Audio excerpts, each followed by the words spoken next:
Read Smart, the Baillie Gifford Prize podcast. This podcast is generously sponsored by the Blavatnik Family Foundation. Hello, and welcome to everyone joining us today on Read Smart, the official podcast for the Baillie Gifford Prize for Non-Fiction. We're quickly approaching the winner announcement on November the 19th, and in the lead-up are speaking with all 6 shortlisted authors about their outstanding works. Today, we're joined by Annie Jacobsen, who's been shortlisted for her book, Nuclear War, A Scenario. Jacobsen is a 2016 Pulitzer Prize finalist and the New York Times best-selling author of a number of books, including Area 51 and Operation Paperclip, amongst others. Her books have been translated into 9 languages, and she also writes and produces television, including Tom Clancy's Jack Ryan. Her brilliant book, Nuclear War, A Scenario, explores what would happen if a rogue state launched a nuclear missile at the United States. Jacobsen takes you through the real-life protocols that choreograph the end of civilization second by second. Frantic calls, scrambled helicopters, and decisions affecting millions, all within 6 minutes. Based on interviews with top experts, Nuclear War, A Scenario is an essential read, detailing the complexities of nuclear conflict whilst catalysing vital conversations about global security and policy. Welcome, Annie. Thank you so much for joining us today. Thank you for having me. Annie, reading your book, it feels illegal that we should be privy to this amount of inside information. I wonder if you could share some insights into the research process for this book. How did you get to that level of in-depth knowledge? You know, it was a remarkable reporting journey of working with sources, and I'm talking about top-tier presidential advisors, reading monographs, looking at declassified documents, repeat. Because as you indicate, so many of these details feel like, my God, how can we not know this? And that was exactly the case. And so I would go back to sources and say, is this accurate? Because the record has been filled in slowly but surely since the dawn of the nuclear age. Surprisingly, a lot of what is in my book is there, deeply buried in the existing record. So it provides a minute-by-minute breakdown of a nuclear conflict. And I wonder how you decided on that structure and the challenges you must have faced in maintaining accuracy and tension throughout. Yes, and thank you for that question, because that was the most interesting part of the process, I think, when I look back. I mean, you know, unfortunately, we know how it ends, which is a Shakespearean trick or a trick of modern drama or a trick of modern television. And yet this is reality we're dealing with. The way in which nuclear war ends is 5 billion people dead because of nuclear winter. And so when I went to General Robert Keeler, the U.S. commander of STRATCOM, Strategic Command. He is the steward of the nuclear weapons, the individual that the President of the United States would directly speak to in the event of a nuclear exchange. I went to General Keeler and I said, you know, to fact check this reality of nuclear winter from his point of view. And he said to me, yes, Annie, the world could end in the next couple of hours. It's extraordinary. I mean, so he was one of your main sources backing all of this up. I wonder if you could walk us through the process of creating such a detailed timeline. What other methods did you use to ensure how real it is? Yes, and it's a bit of reverse engineering, which is actually a concept I learned from my CIA sources on my very first book when I was learning how the intelligence community captures foreign equipment and reverse engineers it to figure out how it was built bolt by bolt, literally and metaphorically. And so that was my process here. I essentially reverse engineered from the end of the world. And so then you must go back to second one. And I learned literally that is exactly how nuclear war begins. It's not a 9/11 scenario where someone comes and whispers in the president's ear, there's a nuclear missile on the way. We learned from my book, I learned from my sources, from the declassified documents, from the open source monographs, that nuclear war begins in the first fraction of a second when the hot rocket exhaust of a launching ICBM is seen by a satellite system in space. And once you know that, there's your beginning, the first second, you have the end, and now it's a matter of how do I determine what happens second by second, minute by minute. And that's, of course, the job of the reporter. An extraordinary job you've done too. I mean, how do you see the scenarios in your book reflecting current global tensions and nuclear policies?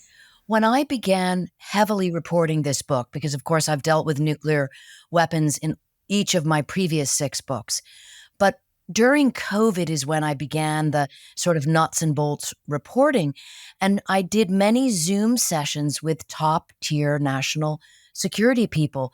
It was a bit of fate and circumstance working in my favor. Many of these individuals had a little extra time on their hands, as we all did during COVID. And so in discussing this, I was really stunned to learn how these situations unfold. So I would go back to sources and, double check with them, making sure, okay, wait a minute, I learned this new fact about a submarine launched ballistic missile. Does this line up with how, command and control would work in this avenue? And that is how I was able to really broaden my fact-checking process to realize that it is a system of systems. Nuclear war happens one step after the next. As you learn in the book, the human factor creates additional problems, and those are what I call decision tree problems. Mm-hmm. So if you take your book as an example, and perhaps movie adaptations such as, Oppenheimer, how do you think works of non-fiction can impact real-world decision-making? In an absolutely profound way.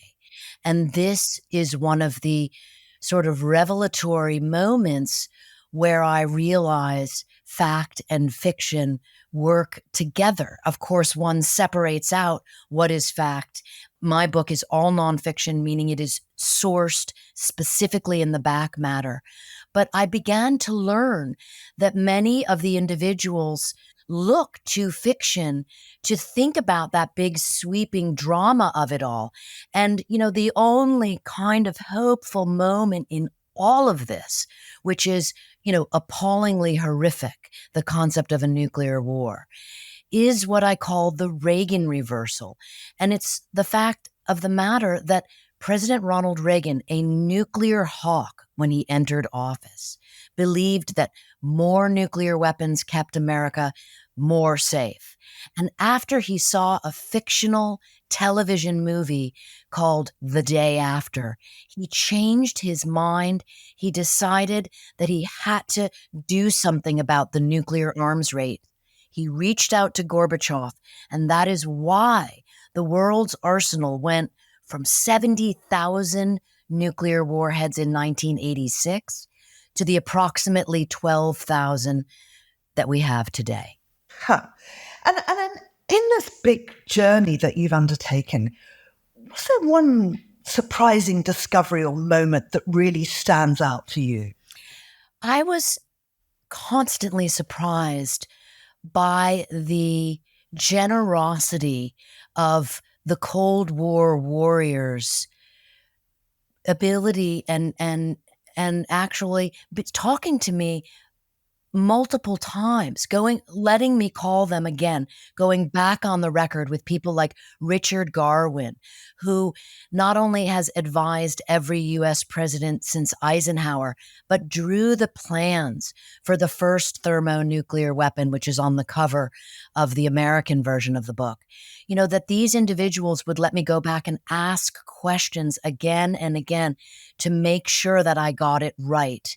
That was remarkable to me over and over and over again. And I am incredibly grateful for it. And I think that we all benefit from the knowledge of how absolutely terrifying a nuclear war would be, that we must reverse course. And given the detailed and realistic nature of the scenario, obviously, avoidance is one of the big things you're trying to get across to your readers. But what other real world implications do you hope that people will take away after reading your book? They're twofold. People's voices matter. I fundamentally believe that. Yes, Ronald Reagan and Gorbachev together reduced the arsenals, but it wasn't done in a vacuum. During the 1980s, there were groundswells of protests against the nuclear arms race. People were picketing in Hyde Park, in Central Park. And so the presidents, the world leaders, they act according to what the zeitgeist, shall we say, is essentially saying to them. And I do believe we are at that kind of critical moment again. People recognize that it's just like, the United Nations Secretary General, Antonio Guterres, recently said, we are one misunderstanding, one miscalculation away from nuclear annihilation. We must reverse course. Those are his words. Because, does this come down then to the human element? It's about the human element in nuclear decision-making. Is that what you hope readers will understand? Absolutely. It's the human element amongst the top leaders and also we the people. Reagan's big shift, I believe, my read on it, is that he was willing to stop seeing the Soviet Union as the arch enemy. Enemy is a very militaristic term. Often you need to kill the enemy, speaking quite frankly. But he suddenly allowed himself to see the Soviet Union as the adversary, to see Gorbachev as the adversary. That's a very different concept, because the adversary you can work with, of course, you believe that you have better ideas, you have better democracy, but you are willing to see their humanness. And I believe that is what must happen. The world is at the razor's edge right now. What technological advancements or strategic changes do you believe are most critical in preventing a nuclear conflict? What an interesting question, because of course it is technology that got us to where we are. One would like to say, therefore, technology could get us out of this mess. But I think I need to echo the answers of your question previously, which is that all the technology in the world cannot solve the human problem of deep division. The idea of agreeing on a safer world is a human, complex issue. I'm going to ask you perhaps quite an unfair question just before we leave this, but can we avoid this? Is this something we will never have to confront in reality, or is this course inevitable? We have to believe that the reality is moving away from this dreadful reality. Because, one of the reasons I wrote Nuclear War: A Scenario was to demonstrate in appalling detail just how horrific nuclear war would be. And of all the thousands of people who have written to me and have written comments on various booksellers' websites, not a single person has said, nuclear war sounds like a good idea. In fact, the opposite. People around the world read this book and say, we must reverse course. Absolutely. Annie, thank you so much. Fascinating book. It's Nuclear War: A Scenario. It's by Annie Jacobsen. We'd like to thank the Blavatnik Family Foundation for its continued generous support of this podcast. The winner will be announced on Tuesday, the 19th of November, at an award ceremony generously supported by the Blavatnik Family Foundation. The announcement will also be live streamed across the Baillie Gifford Prize for Nonfiction social channels. If you're interested in finding out more about the shortlisted books, you can visit our website or follow us on X, Facebook, Instagram and TikTok at BG Prize. I'm Georgina Godwin. Thank you for listening. Until next time. Read Smart, the Baillie Gifford Prize podcast. This podcast is generously sponsored by the Blavatnik Family Foundation.